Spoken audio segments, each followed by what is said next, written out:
Faction Wars is a massive component to Raid Shadow Legends. Here's everything you need to know to take it on.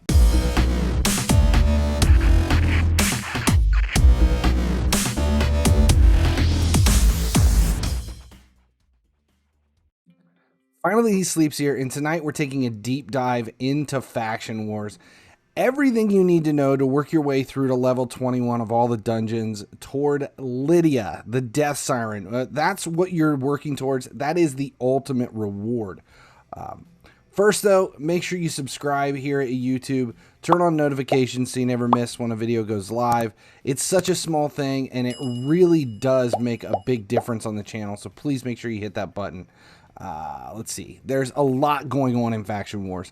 Basically, each faction has its own tiers of battles where you're only allowed to use champions from said faction to work your way through. Now, there are different bosses at level 7, level 14, and then all the way at the bottom at level 21. Each time you clear a level, you are rewarded with a rating of 1, 2, or 3 stars, depending upon how many champions you used and how many survived. Unlike campaign, where less is more, in Faction Wars, it's actually more. In order to 3-star, you need 5 champions from the same faction. All 5 have to survive. Now, in order to claim Lydia, you must 3-star every level of every faction, which in the beginning seems near impossible, but it's not. It just takes a bit of perseverance, the right strategy for each faction, and the time to build your teams. The first and most important tip for Faction Wars is to just start it. That sounds stupid, but trust me, it's very overwhelming, and taking that first step is the most important one.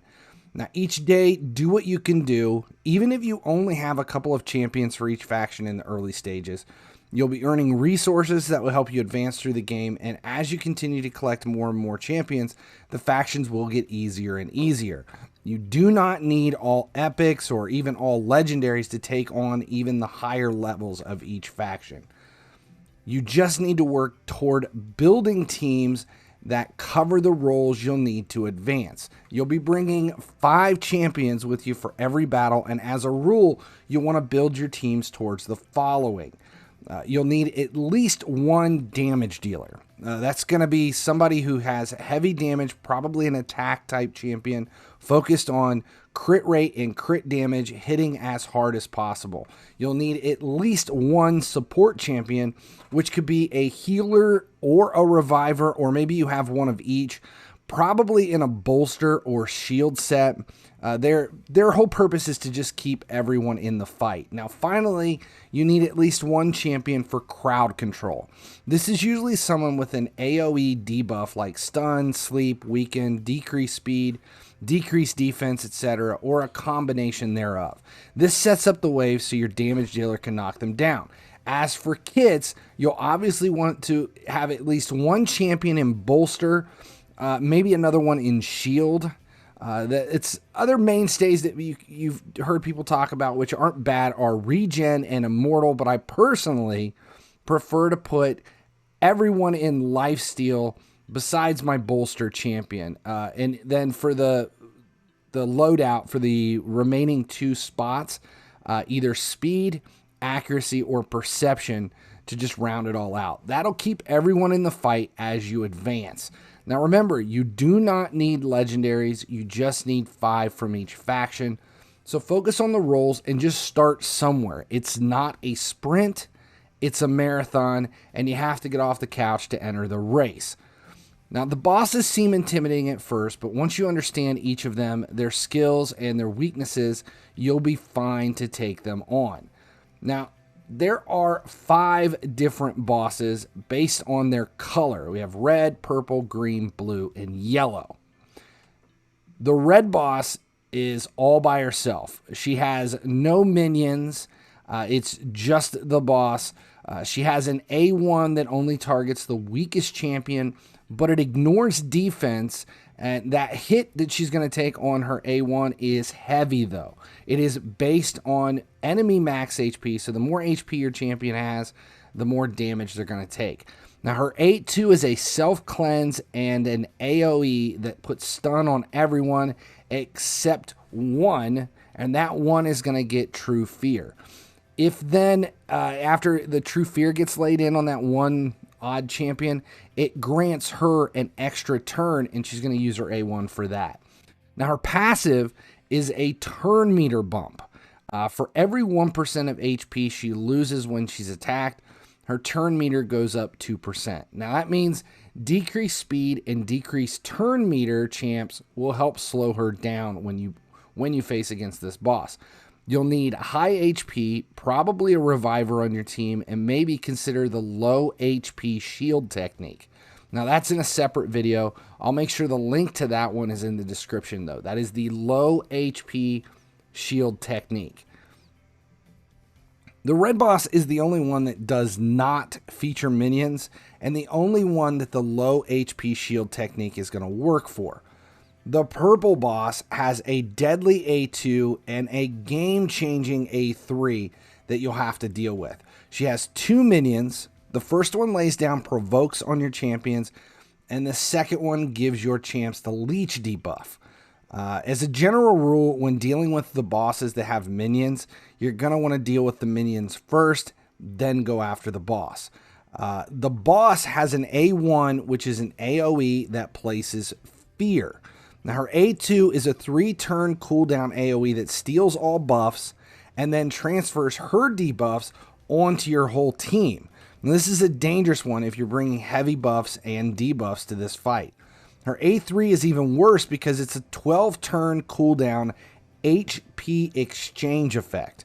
So even if she's almost dead, once it comes up, she can just swap HP with your best champion and it puts her right back in the fight.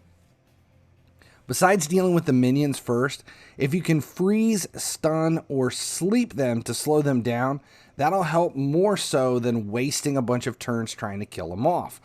More importantly though, you'll want to bring high resist to minimize the boss and minions' chances of loading you up with debuffs. Speed will also be a major factor when dealing with the purple boss.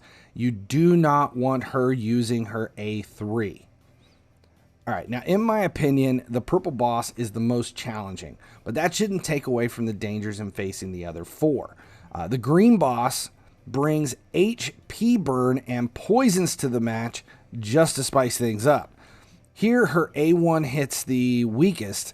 It comes after your weakest target, and it will place a 3-turn poison as well as decrease their turn meter by 35%. Her A2 is a 3-turn cooldown AoE that places True Fear and a 3-turn poison plus decreases your turn meter by 50%. Now her passive really sucks. Every time she's attacked, it places an HP burn on that attacking champion. Now the two minions are support only. The first one places block damage on the boss, while the second one places block debuffs on the boss. Most important thing here to do is to take out the minions first and foremost. Then, and only then, deal with the boss. High resist, shields, and a healer, and maybe a reviver are major factors in earning 3 stars here. The minions are the most crucial factor in dealing with the green boss, because if they're laying down block debuffs and block damage, the boss is basically unstoppable. Next up is the blue boss, and instead of support minions, she brings mercenaries to the fight. The blue boss's minions play a different but vital role here. The first one has an AoE attack that just lays down damage, no debuffs. The second minion, though, targets 2 of your champs and ignores defense when he hits. All of his attacks are normal hits, though, so there's the tiny little bit of silver lining that they're just normal hits. Actually, it's more of a cool gray kind of lining, though, because, I mean, it's still a normal hit. It's just not a strong hit. Obviously, you're going to want to deal with the minions first, but the boss's A2 is going to make that even harder. It's a 4-turn cooldown that revives both minions with full HP. Her A1 is an AoE that brings fear for the whole team, and her A3 is a 4-turn cooldown ally join attack, meaning they all come after you. The rub here is if they're all dead, like let's say you've got the minions taken out, it places a block damage on the boss instead. So it's kind of a double-edged sword. You'll want high resist due to the boss's A1 AoE fear debuff, but you'll also want speed and shields to deal with all the damage from the boss and the minions. Now, another strategy here is to slow the minions down rather than kill them, which keeps the boss from reviving them with full HP and or getting a block damage debuff if it tries to send them in on an ally attack but finds them dead in the process. Now, the blue boss creates some significant strategy issues, but the final boss we're going to talk about, yellow, brings a completely different set of challenges. The yellow boss, the A1 hits 2 targets with provoke, but his A2 is a 4-turn cooldown that gives everyone true fear. Now, that combination of provoke and true fear can put you in a cycle where you can do nothing but wait for your turn to die if you're not able to resist, cleanse, or block. Now, his passive places a freeze on anyone who attacks him, as well as so resist, cleanse, block debuffs, they're all going to be super important just because of the debuffs that it's putting back on you. Now, there are 2 support minions as well. The first heals the boss for 80% and then places increased defense on her. The second heals the boss for 30% but places increased speed on her. So you're going to need to take the first one out, minion 1, at all costs. Then minion 2 before you ever even think about going after the boss. It's because of those healing factors that it makes a big difference that you have to take them out before you deal with the boss. Also, like I said, high resist or a cleanser and block debuffs are going to go a long way here. That's about it for the Faction Wars general overview.